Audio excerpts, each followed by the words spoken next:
Ceci est la deuxième partie de la vidéo, de la 12e. Nous allons continuer de parler des fameux prêts qu'on nous accorde et comment on nous les accorde, les taux d'intérêt de ces prêts, comment ça marche. Nous allons parler de pourquoi la Chine maintenant est celle qui nous prête le plus et comment elle nous prête. Nous allons parler de comment les prêts ont commencé, parce qu'il faut partir dans l'histoire, comment les prêts ont commencé, la dette qu'on a, la dette extérieure, c'est quoi la dette que les pays africains ont exactement. Nous allons parler du confinement, comment ça impacte les Africains et comment ça impacte la nature de l'être humain. Nous allons parler de la glande pinéale, beaucoup plus que dans les précédentes vidéos. Je vais bien vous expliquer c'est quoi, je vais vous montrer des preuves. Et je vais montrer une partie des preuves aujourd'hui en expliquant. Et au fur et à mesure, dans les prochaines vidéos, je vais rajouter encore et encore comment avec la glande pinéale, on arrive à se connecter à Dieu. Comment ça marche la glande pinéale. On parlera de ça. Et aussi, excusez-moi sur le retard de vidéo, Facebook me ralentit ma connexion. Rien qu'à moi, WhatsApp me ralentit ma connexion. Je ne peux rien télécharger. Pour télécharger une vidéo de 2-3 mégas, je peux prendre 40 minutes. J'utilise Internet pour regarder des films sur ma télé, sur plusieurs ordinateurs dans la maison. Mais quand c'est moi sur Facebook ou sur WhatsApp, alors que mes amis, mes parents arrivent à télécharger en quelques minutes, ce qu'ils font en 5 secondes, moi je peux faire ça en 30-40 minutes ou 2 heures. Donc imaginez la souffrance que j'ai pour télécharger toutes ces vidéos sur Facebook. Là, ça fait à peu près déjà 2 heures et quelques que la précédente vidéo est en plein téléchargement sur Facebook et sur WhatsApp. Et ça passe pas. Et pour mettre ça sur WhatsApp, je suis obligé de tricher, de trouver des techniques. Ils savent pourquoi ils me ralentissent. Parce qu'ils savent que ce que je dis est pertinent. Et comme je ne sais pas s'ils vont me ralentir ou me bloquer prochainement, partagez au maximum. Partagez au maximum, que les gens entendent, que les gens aillent faire des recherches, que les gens aillent partager aussi, faire la même chose. Partagez au maximum. Ils veulent nous empêcher de connaître du savoir. Partagez au maximum. La page Solution Covid EVAC, allez-y sur la page, likez pour avoir les prochaines vidéos et partagez parce que l'économie de la connaissance, ma connaissance plus ta connaissance crée une troisième connaissance. Éduquons nos jeunes frères. C'est bien de me dire merci, on t'encourage, j'ai appris de nouvelles choses. Le but c'est pas de m'encourager ou bien d'apprendre que de nouvelles choses. Le but c'est d'apprendre et transmettre. La survie positive. Apprendre, transmettre. Donc partagez pour que les jeunes frères et sœurs sachent. Partagez dans tous les pays, que ce soit le Bénin, le Togo, le Burkina, le Mali, le Sénégal, le Gabon, le Mali, la Côte d'Ivoire, l'Afrique du Nord. Partagez. On a besoin d'éduquer nos jeunes frères et de se faire confiance. Nous mettrons en place un système monétaire qui les fera prisonniers pour toujours et qui mettra leurs enfants en faute et en dette. Nous concentrerons leur attention sur l'argent et les biens matériels, afin que beaucoup ne se connectent jamais à leur moi intérieur. Nous utiliserons des métaux mous, des accélérateurs de vieillissement et des tranquillisants dans les aliments et l'eau, et aussi dans l'air. Les métaux les mèneront à ce qu'ils perdent leur intelligence. Il s'agit donc de l'aluminium, du cuivre, etc., à travers les chemtrails. Nous promettons de trouver un antidote dans nos nombreux domaines, et nous les nourrirons avec plus de poison. Les toxines seront absorbées par leur peau et leur bouche, détruisant leur cerveau et leur système reproducteur. Les toxines seront cachées dans tout ce qui les entoure, dans ce qu'ils boivent, mangent, respirent et portent. Avec des images amusantes et des musiques, on leur apprendra que les poisons sont bons. Lorsque les femmes accoucheront, nous injecterons des toxines dans le sang de leurs enfants et nous les convaincrons que c'est pour les aider. On commencera le plus tôt possible quand leurs cerveaux seront encore jeunes. Nous prendrons leurs enfants avec ce qu'ils aiment, le sucré. Quand leur capacité d'apprendre aura été réduite, nous créerons des médicaments qui les rendront encore plus malades et qui causeront d'autres maladies, pour lesquelles nous créerons encore plus de médicaments. Nous utiliserons notre pouvoir pour les rendre dociles et faibles. Ils grandiront en étant déprimés, lents et en surpoids. Nous les distrairons avec l'impudicité, les plaisirs et les jeux. Ils feront ce que nous leur dirons. S'ils s'opposent, nous trouverons des moyens d'utiliser dans leur vie des technologies qui changent la conscience. Nous utiliserons la peur comme notre arme. Nous construirons leur gouvernement en établissant des animosités en leur sein. Nous aurons les deux côtés. Ils feront le travail pour nous et nous prospérerons grâce à leurs dettes et leur dur labeur. Si ça nous plaît, nous les ferons s'entretuer. Nous contrôlerons tous leurs aspects de leur vie et leur dirons quoi et comment penser. Ils seront occupés à s'entretuer jusqu'à ce que notre but ultime soit atteint. Nous continuerons à les faire vivre dans la peur et la colère par rapport à l'image et le son, et ainsi de suite. Alors on va parler pour finir des pays du tiers-monde, parce que alors là, le système dont je viens de vous parler, il est merveilleux parce que, bon, c'est très bien d'endetter une belle-sœur dans une petite ville, c'est très bien d'endetter une grosse entreprise dans une capitale, mais le top du top, c'est d'endetter tout un pays d'un coup. Et là, il y a des spécialistes de ça, il y a le Fonds monétaire international, il y a la Banque mondiale, il y a l'OMC, qui ont des individus, des équipes particulières qui vont dans les pays pauvres, en général où on peut trouver des ressources qui sont utiles aux pays riches, des ressources minières, des ressources géologiques, des ressources énergétiques, du pétrole, etc. Et on dit aux dirigeants de ces pays, est-ce que vous savez que vous êtes assis sur des montagnes de profits? Mais comment vous allez faire pour les tirer du sol, pour les extraire? Vous n'avez pas d'usine, vous n'avez pas de route, vous n'avez pas d'ouvriers, vous n'avez pas de savoir-faire, vous ne savez rien. Et pourtant, Dieu sait que vous pourriez vous enrichir, et enrichir votre population. Ben non, on ne peut rien faire, on n'a rien, on n'a rien. Bon. Ben écoutez, nous, on est le FMI, on est la Banque mondiale, on peut vous prêter des milliards de dollars. Et avec vos milliards de dollars qu'on va vous prêter, vous allez pouvoir exploiter vos ressources et nous rembourser haut la main sans problème. Mais il y a une petite clause dans le contrat de prêt, et de toute façon vous ne pouvez pas y couper, c'est que vous allez avoir besoin de routes, vous allez avoir besoin d'un port pour que les pétroliers puissent aborder, vous allez avoir besoin d'un pipeline pour aller des puits de pétrole au port, vous allez avoir besoin de soldats pour protéger le pipeline des terroristes, donc on amènera aussi quelques soldats, et vous allez avoir besoin de beaucoup d'argent pour financer tout ça. Et à qui vous allez acheter tout ça? Où sont vos entreprises? Mais on vous a dit, on n'a pas d'entreprise. Ah bon? Ben écoutez, c'est pas grave, nous on en a. En Occident, beaucoup, on en a plein. On a Halliburton qui fabrique des usines, on a Areva qui a besoin d'uranium, on a Bouygues qui fabrique des autoroutes, des ports, tout ce que vous voulez, on va vous faire ça aux petits oignons, pas de problème. Et c'est comme ça que ça marche. On vous prête 15 milliards, sous réserve que vous fassiez travailler nos entreprises, de toute façon vous ne pouvez pas faire autrement. Donc regardez bien ce que ça fait au point de vue monétaire. Il y a 15 milliards qui sont créés ex nihilo par le Fonds monétaire international et la Banque mondiale.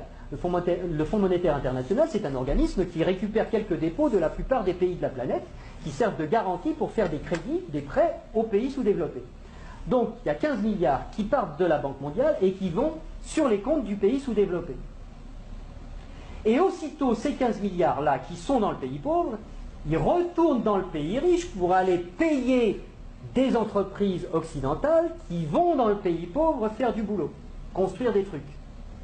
Du point de vue du pays riche, quand vous allez vendre des produits et des services dans un pays pauvre à l'étranger, pour vous, c'est quoi? C'est des exportations ou des importations?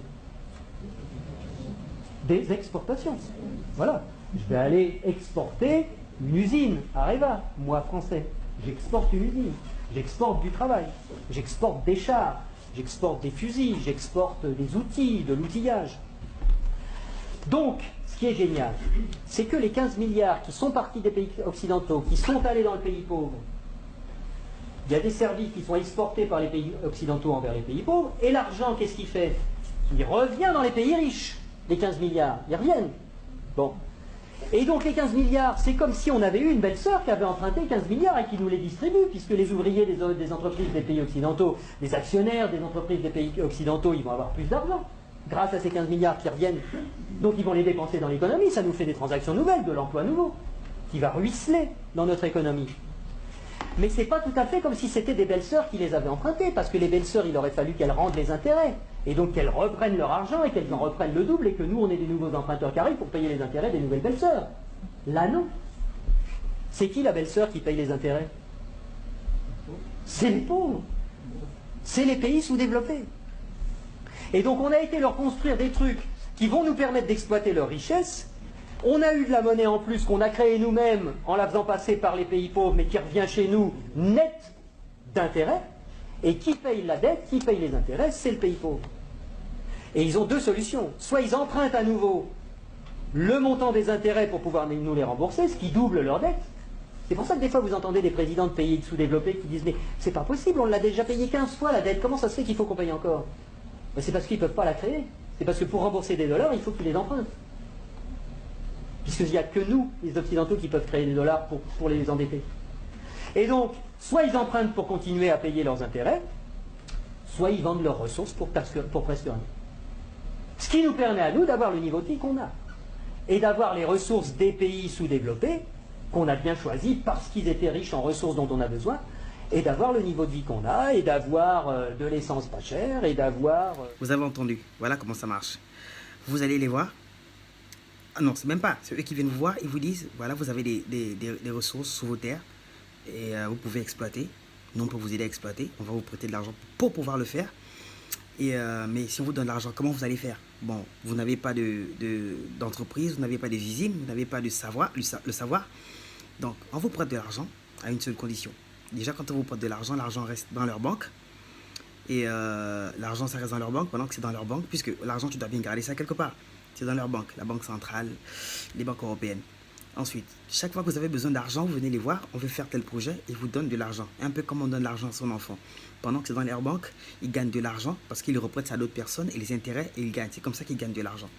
Puis, ils vous prêtent de l'argent, ils vous disent, bon voilà, comme vous n'avez pas la connaissance pour pouvoir exploiter vos matières premières, nous, on vous envoie les personnes qui vont exploiter vos matières premières, on vous envoie l'armée pour protéger notre investissement, donc là, les bases militaires dans vos pays.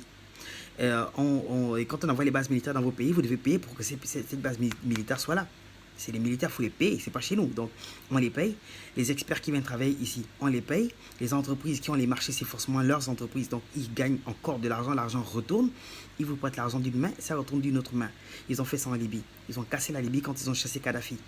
Après, quand ils ont chassé Kadhafi, ils ont cassé les zones cibles pour le développement d'un pays. L'aéroport, les ports, les écoles, les hôpitaux. Puis ensuite, quand Kadhafi est parti, c'est eux qui ont eu les marchés de reconstruction. Ils ont cassé expressement pour reconstruire. Et ensuite, ils exploitent le pétrole gratuitement. Ils exploitent les matières premières de la Libye. Ils ont fait ça pas seulement en Libye, dans presque tous les pays. Donc, ils décident de vous donner de l'argent, mais c'est leurs entreprises qui doivent avoir le marché. Donc, l'argent, ils vous donnent de la main gauche, ils récupèrent de la main droite. Ils ne font que créer la richesse chez eux. Et ensuite, quand ils vous donnent de l'argent, ils disent, bon, les entreprises, on a des entreprises qui vont venir investir chez vous. Quand les entreprises viennent investir chez vous, elles vous disent, bon, nous, on a besoin d'un rendement de 40%. Alors que dans les normes internationales, le rendement, il est à 6%, 8%. Eux, ils veulent avoir un bénéfice de 40% sur tout. Quand tu as 8%, c'est comme si tu avais le jackpot. Eux, c'est 40%. Ils font ça qu'en Afrique et nulle part ailleurs. Ça ne respecte aucune règle de l'économie. Mais eux, ils arrivent à faire ça ici. Et ensuite, quand ils décident de vous prêter de l'argent, la France prête 1 million, ils remboursent 1 million avec 1% d'intérêt. Mais puis les pays sont risqués, ils notent, c'est eux qui décident de noter à leur bon vouloir. Puis les pays sont notés à la baisse. C'est que si le Sénégal est noté à 5%, si le Sénégal prête, il rembourse avec 5% d'intérêt et maximum en 15 ans, pas plus que ça. 15 ans pourquoi? 3 ans pour te préparer à créer ton industrie et 12 ans où tu commences à rembourser. Alors que les sommes que les pays prêtent, c'est des grandes sommes. C'est des 200-300 milliards. Donc, le temps de créer ton entreprise, commencer à tourner, avoir des intérêts remboursés, tu ne peux pas, tu ne rembourseras jamais. Puis, ils te demandent, ils te disent, ok, bon, on te prête encore de l'argent pour pouvoir payer tes dettes et ensuite, machin. Et c'est comme ça que la dette augmente. Et c'est comme si j'ai besoin d'argent. Pierre me prête 1000 francs. Je prends les 1000 francs de Pierre. Et quand il a besoin que je rembourse, je vais prendre Paul, prête-moi 1500. Je rembourse 1000 francs de Pierre, je garde 500 pour moi. Quand je dois rembourser Paul 1500, je vais prêter à Pierre 2000, je rembourse à Paul 1500, je garde encore 500 pour moi. Ainsi de suite, la dette ne fait qu'augmenter. Et ça, c'est pas fini. L'origine de la dette, c'est comment?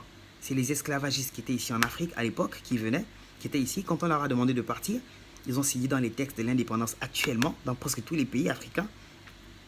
On a construit des hôpitaux quand on était esclavagiste, on a construit des routes, des écoles, mais remboursez-nous notre argent, parce que c'est notre argent, on part, en plus on a un manque à gagner, vous devez nous payer. Et c'est comme ça que ça commence, la première dette. Et quand on a cette dette, on doit la rembourser au bout d'un temps. Si on ne rembourse pas, il y a des intérêts. Et ça ne fait qu'augmenter, augmenter. Puis ils viennent nous faire encore des prêts. En fait, ils nous font des prêts pour nous empêcher de rembourser. Le but, c'est pas qu'on rembourse. Et le nouveau modèle de ça, c'est la Chine. Regardez.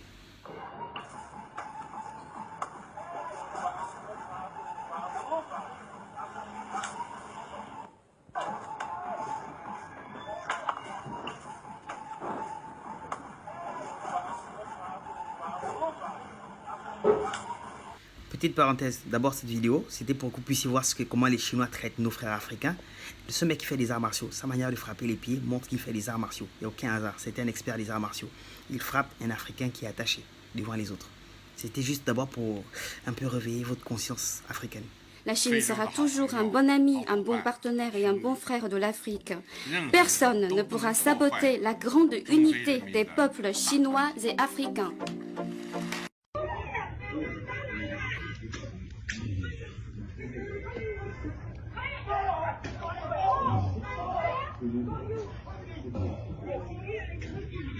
Qu'à ce jour, il y aurait plus d'1 million de Chinois sur le continent. Et ça ne semble pas près de s'arrêter. L'an dernier, lors de la dernière FOCAC, c'est encore 60 milliards de dollars que Xi Jinping a promis d'investir en Afrique. Alors qu'est-ce qu'il faut penser de la situation ? Faut-il, comme une grande partie des Africains, se réjouir de cet intérêt des Chinois, qui viennent leur construire des nouvelles structures, des nouvelles routes, des stades, des ports? Faut-il s'enorgueillir d'avoir un nouveau partenaire commercial qui s'intéresse de près au continent? Ou bien faut-il être beaucoup plus sceptique, comme d'autres autochtones qui observent d'un air un peu anxieux leurs dettes s'envoler, les matières premières partir, et qui soupçonnent l'émergence d'un nouveau colonialisme déguisé? La Chine n'a pas de liens historiques ou coloniaux avec l'Afrique. La Chine a dû elle-même se battre pour sa dignité, alors la Chine comprend pourquoi l'Afrique doit être respectée.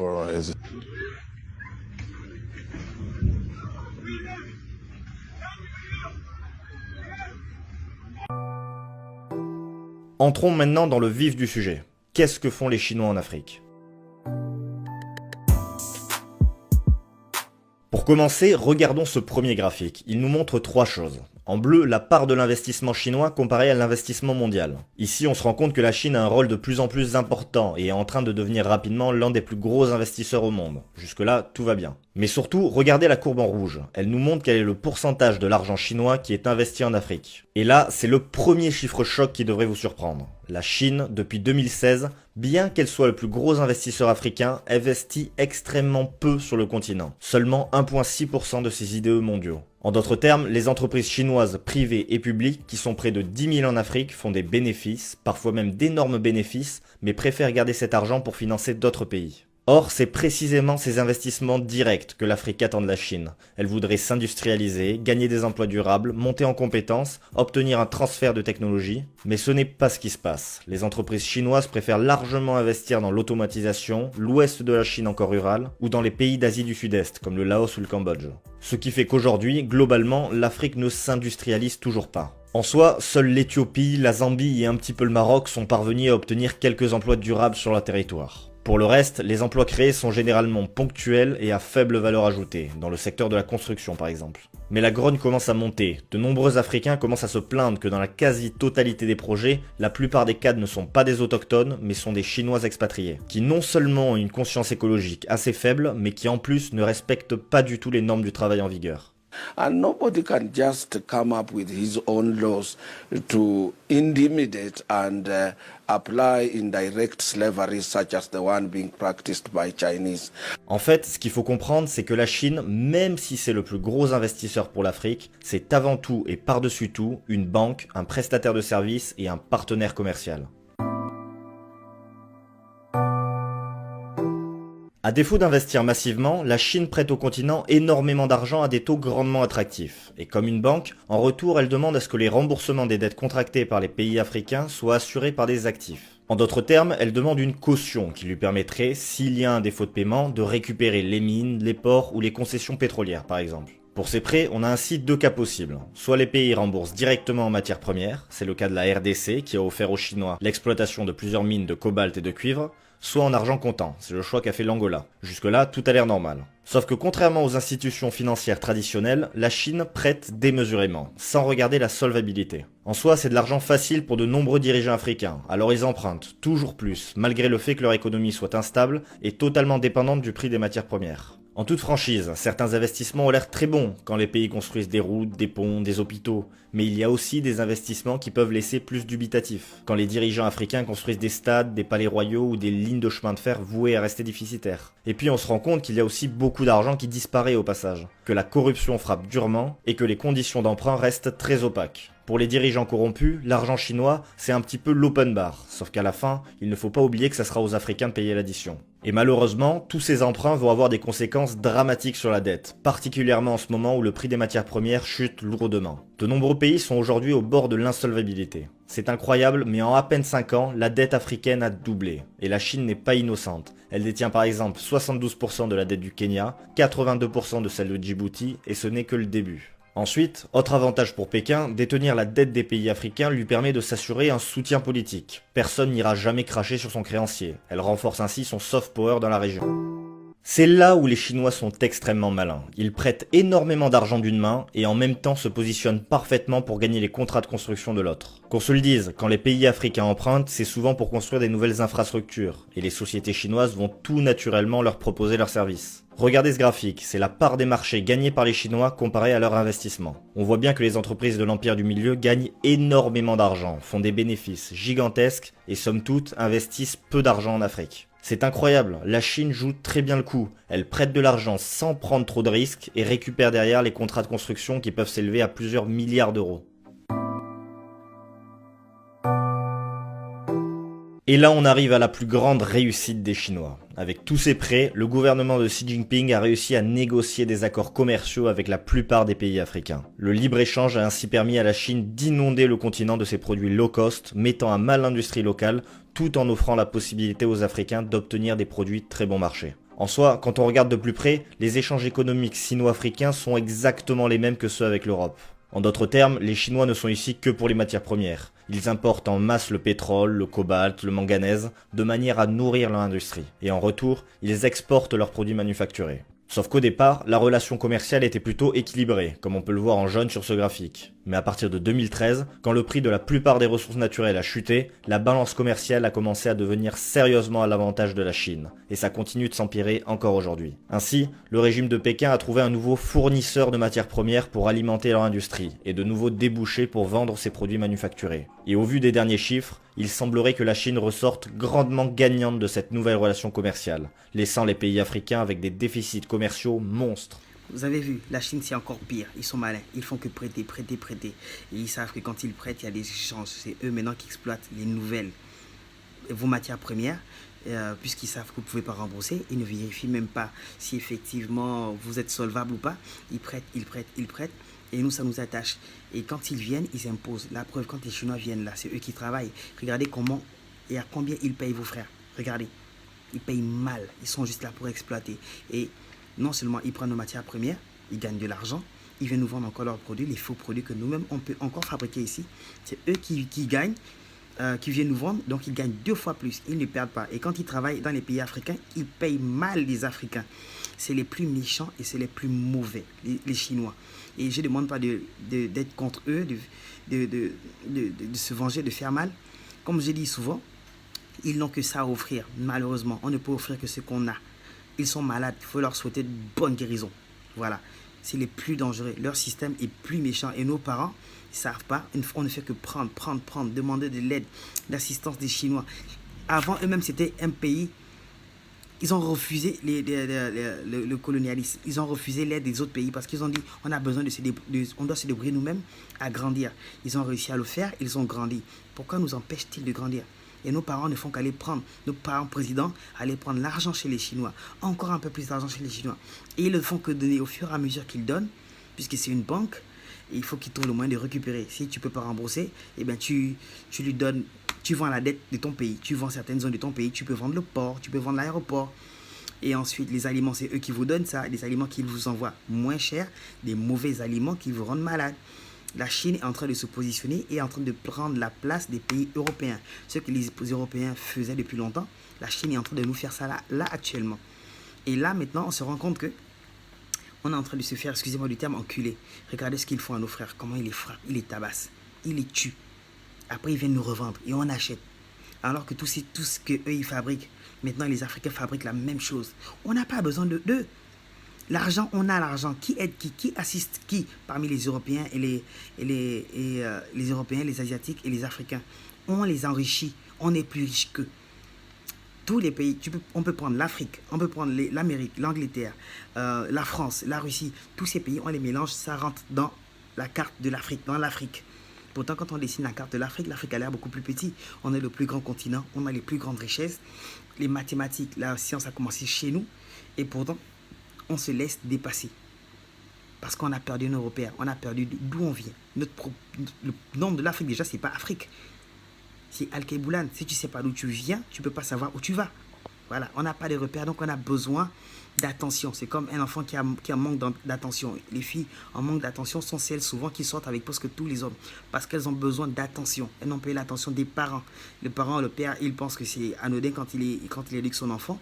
Mais à la longue, sa fille va chercher l'attention qu'elle n'a pas eu chez son père. C'est pareil, les Africains cherchent l'attention parce qu'ils ont perdu leur repère. Ils ne savent pas d'où ils viennent, qui ils sont. Parce qu'on a effacé l'histoire avec l'éducation que les Blancs sont venus nous donner. Voilà.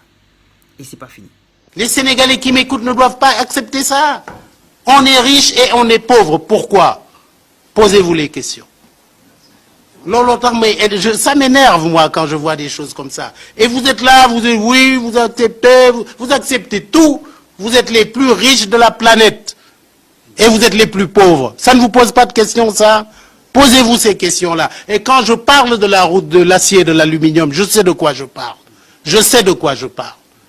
Quand je vous dis que la mine de la Falémé, j'espère qu'il ne l'a pas signée, quand je vous dis que de cette mine-là, on peut tirer 315 milliards de dollars, personne ne m'a contredit. Quand je vous dis que dans le rayon de 960 km, il y a pour 27 milliards de minerais de fer, et qu'à côté, avec nos voisins des deux Guinées, qu'on a plus de 20 milliards de tonnes de minerais d'aluminium, qu'à eux deux, on peut avoir plus de 20 000 milliards de dollars.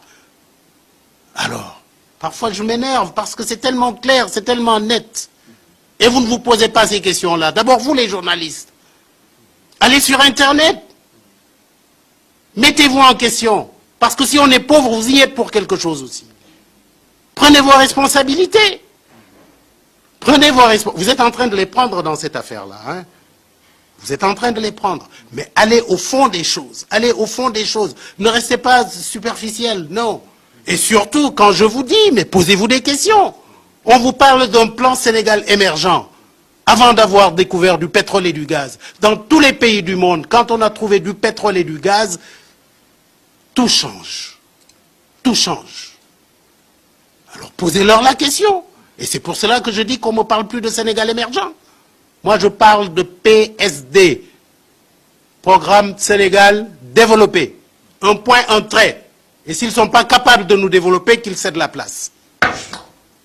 Vous avez vu ce Sénégalais qui expliquait exactement que certains pays sont beaucoup plus riches. Le nombre d'argent qu'on peut faire, qu'on peut engranger et que l'on donne aux autres nations qui nous dépassent.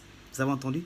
Et la première vidéo que j'ai mis quand j'ai commencé la vidéo, ça parle de comment ils vont faire pour nous aliéner, pas seulement les Africains, les autres populations. Ceux qui ont écrit ce livre ne font qu'appliquer. C'est juste une recette qu'ils appliquent avec ce qu'ils nous donnent. On parlera de plus en plus de ça demain.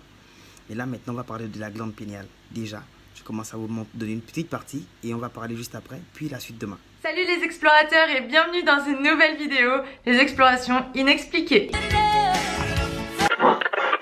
Ce n'est pas une défaillance de votre téléviseur. En tant qu'hypnothérapeute, je peux constater les miracles de l'esprit dans la matière. C'est pourquoi aujourd'hui, je vais me poser sur un sujet très particulier, inspiré des travaux de David Wilcock, le travail sur le cerveau, mais plus particulièrement la glande pinéale. Elle a son importance depuis des milliers d'années, puisqu'elle est représentée dans les cultures les plus anciennes que l'on connaisse. Les Égyptiens la représentaient symboliquement par l'œil d'Horus. L'hindouisme, qui est aussi la religion la plus ancienne du monde, représente la glande pinéale par la pomme de pin, et lors de cérémonies hindouistes, on se dessine même un troisième œil œil sur le front. Pythagore, Platon ou encore Descartes parlent de la glande pinéale comme quelque chose de sacré. Dans La vie de Pythagore, Iamblichus répète la phrase de Platon qui dit que l'étude de la science des nombres tend à réveiller cet organe dans le cerveau que les anciens appelaient l'œil de la sagesse. En parlant de mathématiques, Platon dit dans La République, livre 7, l'âme, à travers ses disciplines, a un organe purifié et illuminé. Un organe qu'il vaut mieux conserver plutôt que 10 000 yeux, car la vérité devient visible à travers celui-ci seulement. Techniquement, la glande pinéale ne fait pas partie du cerveau puisqu'elle n'est pas protégée par la barrière hémato-encéphalique. Elle est placée au centre géométrique du cerveau et reçoit plus de flux sanguin que n'importe quelle partie du corps après les reins. Comme elle n'est pas protégée par la barrière hémato-encéphalique, le fluide à l'intérieur de la glande pinéale rassemble un nombre incroyable de dépôts de minéraux, ou autrement appelés sable cérébral, qui, au fur et à mesure, a des propriétés similaires à l'émail de vos dents. Cette calcification apparaît tel un os lors d'un IRM. La glande pinéale est de la taille d'un pois et a la forme d'une pomme de pin, d'où la référence hindouiste. On peut en voir notamment la représentation dans les ruines babyloniennes avec le dieu Marduk, ou encore au Mexique avec ce dieu mexicain. Et de façon étonnante, cette pomme de pin se retrouve même sur la place du Vatican. En Égypte, dans le temple de Dendera, on peut retrouver ce symbole sur la tige d'Osiris, ou encore Dionysos, ce dieu grec qui tient son bâton avec une pomme de pin. Et c'est comme ça tout au long de l'histoire. Là, je vous ai donné un peu l'histoire du troisième œil, ce qu'on appelle le troisième œil, ou encore la glande pinéale. Et dans les prochaines vidéos, vous allez comprendre comment ça marche dans le corps physiquement. Et voilà, comment le rapport avec l'esprit il marche. La glande pinéale, c'est l'œil, troisième œil. Parce que déjà, la glande pinéale est faite de la même matière que l'œil qu'on a là. Et la glande pinéale, vous allez voir comment elle communique avec le reste de votre corps.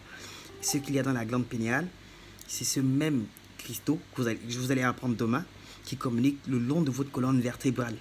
Et la glande pinéale, elle est calcinée avec les aliments qu'on nous donne. Évitons déjà de boire les eaux du robinet, les aliments, parce que dans les aliments, il y a des produits qui calcifient la glande pinéale, c'est exprès. Ils savent que si ta glande pinéale est activée, on ne peut plus t'embrouiller. Tu as une bonne perception. Et c'est pour ça qu'ils ont interdit les drogues, ce qu'ils ont appelé drogues, comme étant le cannabis. Ce que Freud utilisait, c'était pas le cannabis, lui il utilisait la cocaïne. On nous a dit que c'était une très mauvaise drogue. Mais pourquoi? Ça décalcifie la glande pinéale. Et il y a plusieurs autres manières. Donc là maintenant, vous allez d'abord vous arrêter là. Si vous voulez aller y faire plus de recherches, demain je vais parler comment elle fonctionne la glande pinéale. Et comment c'est la glande de l'esprit. Troisième œil. Comment ça marche? Et la solution pour pouvoir la décalcifier, je dis ça tous les soirs. Il faut juste méditer. Respiration. On a commencé, quand on est venu au monde, la première chose qu'on a commencé à faire, c'était la respiration, de respirer. La respiration, il faut apprendre à respirer. Il ne faut pas prendre ça pour acquis. Apprendre à respirer pendant 3 minutes. Intervalle. Il faut inspirer pendant 4 secondes. Ceux qui peuvent aller à 5 secondes vont à 5 secondes. 5 secondes d'inspiration. On bloque pendant 5 secondes. On expire pendant 5 secondes. On bloque pendant 5 secondes. Et on recommence ainsi de suite au fur et à mesure. Au bout de 3 minutes, naturellement, le corps, il se calme. Le cerveau passe de bêta à alpha et ainsi de suite. Il ne fait que descendre. Donc, quand il est posé, on est enclin à bien apprendre, à mieux communiquer avec l'esprit, Dieu et l'âme. Et là, maintenant, on médite, on visualise. Quand on visualise, imaginez ce qui va vous arriver. Imaginez, on visualise avec l'œil normalement. Troisième œil, on visualise dans la tête. Troisième œil qui visualise. Et il faut ressentir. Quand on visualise, quand on imagine qu'on est en train de faire l'amour à une femme, normalement le corps est excité. Donc si tu visualises et que tu es bien connecté, tu ressens ça là. Et quand tu ressens, automatiquement, il y a une synchronisation entre le cerveau, glande pinéale et le cœur, ou entre l'âme et l'esprit. Quand il y a synchronisation, là on communique avec l'univers ou avec Dieu. Le courage, il est contagieux. On continue demain.